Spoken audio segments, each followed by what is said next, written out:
One of the hottest bass fishing techniques in 2023 is targeting loner bass that have broken off from larger schools. This technique has accounted for several major tournament wins at the professional level.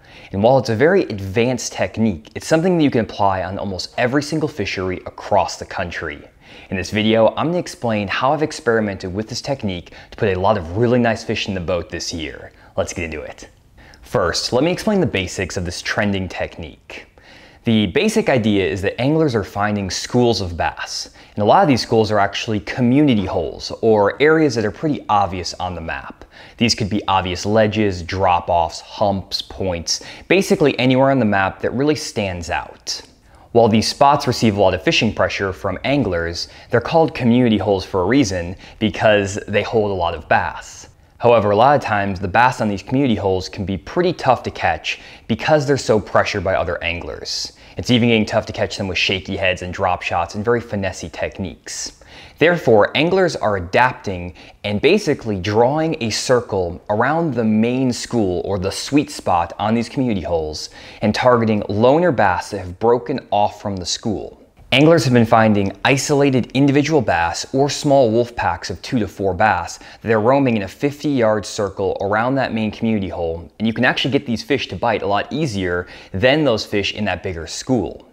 I've seen this for myself where I will cast on a large school of fish and maybe only get one bite after fishing for 15 minutes, but I can target these isolated individual fish or small wolf packs and get them to bite first cast. Moreover, a lot of these fish that are roaming around the school are oftentimes better quality fish, so you can get the fish to bite a little bit easier and catch better quality at the same time. I've applied this technique in a variety of different situations, and it's been absolutely deadly for me this summer. The first time I actually experimented with this technique was on Grand Lake over in Oklahoma. I was fishing a very obvious post-spawn area that is definitely considered a community hole. You have a nice rounded point that drops off into a creek channel, and there was a school of bass setting up in 10 to 12 feet of water on some rocks and stumps. These fish have been receiving a ton of fishing pressure, and I couldn't get any of them to bite. However, I pulled out a new bait that I've been experimenting with, which is the Core Tackle TUSH swim bait hook, 3/8 ounce 4/0 hook with a 5.5 inch Hog Farmer spunk shad. I basically drew a 50-yard circle around that school and started fan casting the area, working the spunk shad and TUSH combo in the middle of the water column. What I found is that there were a few isolated fish that were sitting tight to the bottom that would actually come up and eat the spunk shad in the middle of the water column like they'd never seen a bait before. I know that the fish in the main school had been pressured by several large tournaments, and again, I couldn't get them to react to this bait or any other bait. But those fish that were on the outskirts of that school, those loner bass or those small wolf packs, would come up and destroy this bait, again, as if they'd never seen a bait before, because I just think they hadn't. Some of these fish were even sitting very deep, in the middle of the creek channel in 25 feet of water. I'm catching fish in areas that I've never tried in the past because I was so focused on fishing that main school. However, as fishing pressure increases, you have to expand your perspective on areas and start fishing shallower and deeper than you normally would, and it's really resulted in a lot of good fish catches for me over the past couple of months. I've caught fish in several other fishing trips using the same technique on a variety of lakes, including Lake Uchee in Oklahoma, Beaver Lake in Arkansas, and Lake Tenkiller over in Oklahoma. So it's not just a Grand Lake specific technique, and it's something that works really well for me whenever that water visibility is between, let's say, 1.5 feet and 3 feet of visibility. Now, as the water clarity increases and you get 4 to, let's say, 10 feet of visibility, and also as the bait fish gets smaller, I've been experimenting a lot more with the Core Tackle hover rig. My main approach has been targeting channel swing points on the main lake. These are basically long gravel or rocky points that top out in 20 to 30 feet of water that then drop off into 70 to 150 feet of water. These are very obvious areas on the map and would be considered community holes. On these areas, you'll have schools of bass that set up on brush piles, rock piles, and standing timber. Again, in the past, I would mainly focus on these key sweet spots that are holding schools of bass, the brush piles, the rock piles, the key trees, and I would just focus on fishing those areas with baits like a drop shot, a football jig, maybe throwing a swim bait over the top of them. However, this year I've had to branch out because I can't get those fish to actually commit very easily. I may only catch one fish per spot if I just focused on that sweet spot where the school is. Instead, I've been drawing a 50-yard circle around the key sweet spot, the rock pile or the brush pile, that's holding the majority of the fish on the point, and then fan casting around that area. It helps using the Garmin Live Scope to pinpoint suspended fish, especially in this clear water. And I'm basically finding fish that are suspended, let's say 10 to 15 feet down over 30 to sometimes 100 feet of water. Some of these fish are suspended over the actual creek channel itself, while others are suspended further up on top of the point. I try not to limit myself to only fishing over the creek channel or up on top of the point. Instead, I work all the way around that 50-yard circle, and I'm catching fish equally distributed around that entire area. The main key with this hovering seems to be fishing that bait in 0 to 5 feet of water and getting fish to come up out of deeper water to come eat it. If you watch one of my recent uncut videos, I was trying to catch some of these fish with a little bit bigger bait. This is the 4-inch Strike King caffeine shad on the Core Tackle 1/8 ounce hover rig. And this bait was a little bit bigger than the forage that the fish were feeding on, and it was getting a little bit deeper, down in that maybe 8 to 12 feet range. However, I had to switch to a smaller bait. This is the Bass Tricks Live Tricks, which is a 3-inch little minnow on the 1/0 3/64 ounce size of the hover rig. And I would basically fish that bait, again, within 0 to 5 feet of the surface, twitching my rod very subtly, and those fish would come out of deeper water, sometimes as deep as 20 feet of water, to come eat that bait. This is something that works because the water is so clear in the areas I'm fishing. Again, 4 to 10 feet of water visibility. But you can still call those fish out of deeper water with baits like that Hog Farmer Spunk Shad on the 3/8 ounce tush hook when that water is dirtier. You just need a little bit bigger profile and a bait that falls a little bit faster.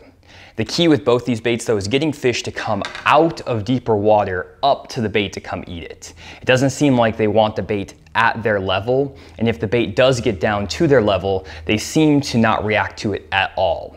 The key then with this technique is to work baits that go above the level of the fish and have them rise up to eat it, trying to keep the bait away from them and almost playing cat and mouse with these fish.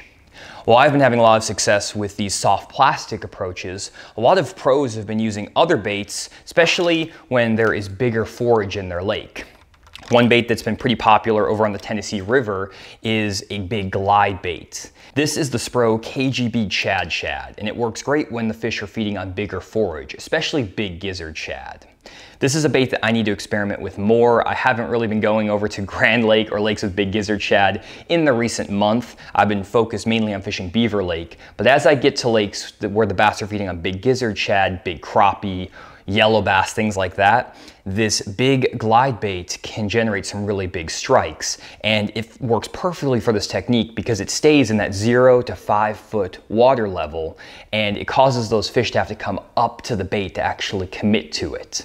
If this bait was getting down deeper and in that 10 to 15 foot range, I don't think these fish would be as likely to commit to it, and that's why baits like a deep diving crankbait or maybe even like a flutter spoon aren't as effective for this technique because they just get too deep too quickly. Another bait that anglers have been using to a lot of success is a jerkbait. I haven't had as much success with the jerkbait recently. For whatever reason, I've been throwing it a lot and the fish just won't commit to it. Though I have been throwing the jerkbait a little bit, then following up with the hover rig and the tush hook, and I've been able to get those fish to commit. Maybe it's just something about the size of the bait, something like that. A lot of the fish that I've been fishing for are feeding on smaller forage, but this like Spro McStick or a Megabass Vision 110 is a great bait, especially if those bass are feeding on a little bit bigger forage. And again, it fits the bill perfectly for this technique because it stays in that 0 to 5 foot water column, and again causes those fish to come up to eat the bait. One thing you have to pay attention to with this technique is your water visibility. Again, if you're fishing in 4 to 10 feet of visibility, it's very easy to call those fish up from very deep water, and they'll come 20, 30 feet at times to come eat your bait. However, if you have 1 foot of water visibility, you have to have a bait with more drawing power to get them to actually come and eat. That's where a bigger bait like a glide bait or something that has a big profile is going to definitely benefit you. If you are fishing in 1 foot of water visibility as well, you may not be able to target fish that are suspended in 15-20 feet of water. Instead, you may want to look for bass that are suspended only maybe 5 to 10 feet down, because they are not going to be able to see that well, and you may also need to work your bait just slightly deeper. You also may want to go to colors that are a little more vibrant than like this clear gizzard shad color, maybe a bone color would be better, and also baits that give off a little bit more vibration. In general though, you want a bait that you can stop and pause and can adjust the speed of very easily. This glide bait will suspend and stop, so you can twitch it and work it in front of the fish and then speed it up and stop it, speed it up and stop it. And the same thing goes with the other baits I've talked about so far. This hover rig falls very slow and just glides in front of those fish, especially on a tight line. So you can almost pause the bait in front of the fish, then move it very quickly. Same thing goes with the jerkbait and the glide bait. You can stop the bait, it will pause, maybe slowly rise or suspend, and then you can work to get those fish to bite. Now, I'm sure these aren't the only baits that will work for targeting these fish. These are just the baits I've seen gain popularity over the past few months, but I would definitely like to hear your input on different baits that you would think would work with this technique, and also let me know if you've had success with this technique on your lakes. This technique is being applied all over the country, from the Tennessee River to here over in the Ozark regions, down in Texas, over in the Carolinas, pretty much anywhere that has bass, this technique will apply. Just find those bigger community holes, draw a 50-yard circle around those areas, and then target those suspended roaming fish with some of the baits I showed you in this video, and you're gonna be putting some big fish in the boat. If you enjoyed this video, leave a comment down below with the things I asked earlier, and other than that, thanks for checking out this video. We'll see y'all next one.